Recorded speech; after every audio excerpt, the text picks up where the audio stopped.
Clive, I want to lead with you and continue our conversation. I believe before break you wanted to respond to Mr. Stockman.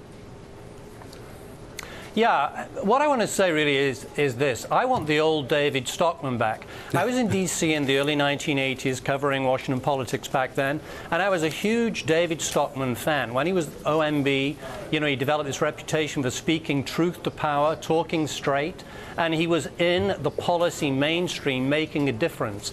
And I think that's where David Stockman should be. The problem with this book is that the prescriptions are so outlandish, so utopian, that he's put himself deliberately outside the mainstream of discussion about what we need to do to get the economy back on track. It's as though he's excusing himself from taking part in that serious discussion.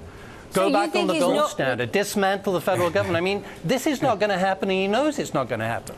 No, but the point is the mainstream that I may or may not have been a part of in 1981 is so far off in the ditch that my whole analysis of the errors, in my view, of Nixon when he went to Camp David and crashed down Bretton Woods, fixed exchange rates, financial discipline, Reagan when we started on a path of fiscal solvency and responsibility and shrinking the government, went in the opposite way. Then Greenspan, who allegedly was a gold bug when they put him in, and he ended up being a serial bubble creator. And then Bernanke they put in, who basically said, if necessary, I'll drop money out of a helicopter, and he said that before he even went in. So I say the mainstream has drifted so far over the deep end that my whole analysis, the 700 pages, is you know, out of the mainstream. And so the prescriptions, which are, you know, a half a dozen pages, are in the same place. But the real debate in this country is,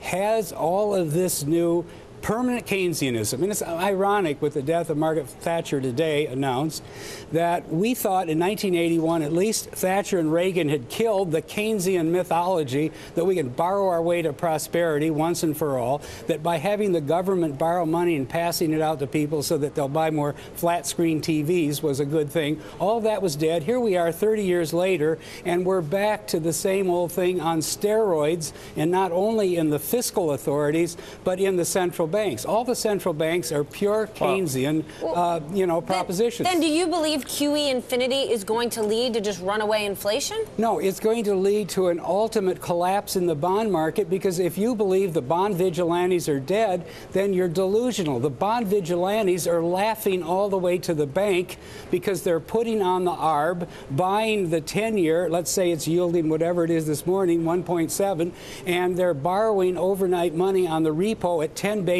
points, capturing the spread and sleeping like a baby because they know that Uncle Ben said the overnight rate is 0, will be to 215, and I'm going to be buying $85 billion a month in the long-term market and thereby keeping the price up. Now this is dangerous because the minute the ARBs realize the Fed is going to stop or slow down or hint or even imply something, and they begin unwinding that trade, the selling crescendo, the selling avalanche will be monumental. They have no clue of how they're going to stop the selling once it starts. Clive, is that part of or at least one of the parts of David's analysis that you do agree with? I think there's something in it. I mean, I think he's exaggerating. He seems pathologically prone to exaggeration these days. But there's a germ of truth for sure in what he's saying. You know, we all know that the exit strategy issue is a daunting one for the Fed. And with interest rates this low, you bet people are making mistakes, people are making investments they shouldn't be making, and unwinding all this is not going to be straightforward. But the question is, what is the alternative? I mean, Bernanke is right, in my view, to provide monetary stimulus, to help the economy recover, to support demand. David would call that reckless Keynesianism. I think it's sensible macro policy. One of the things David says in his book is he's against macro management in principle. He doesn't want any countercyclical policy whatever. I find that very hard to take seriously. Well, let me respond to that, because I think 40, 50 years shows that macro management is the equivalent of a narcotic.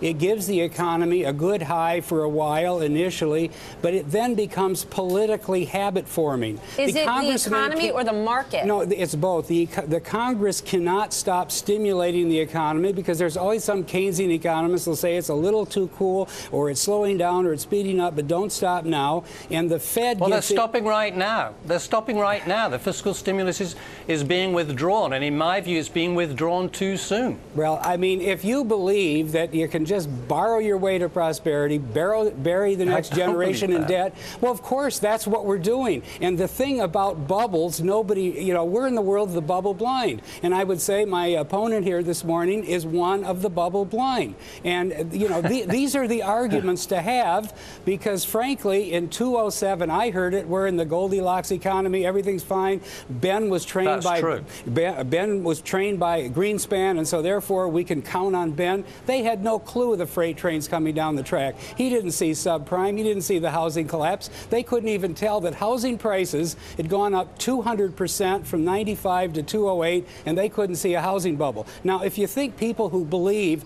all of this are giving you good advice now, or that this needs to continue, that's fine. I don't believe it.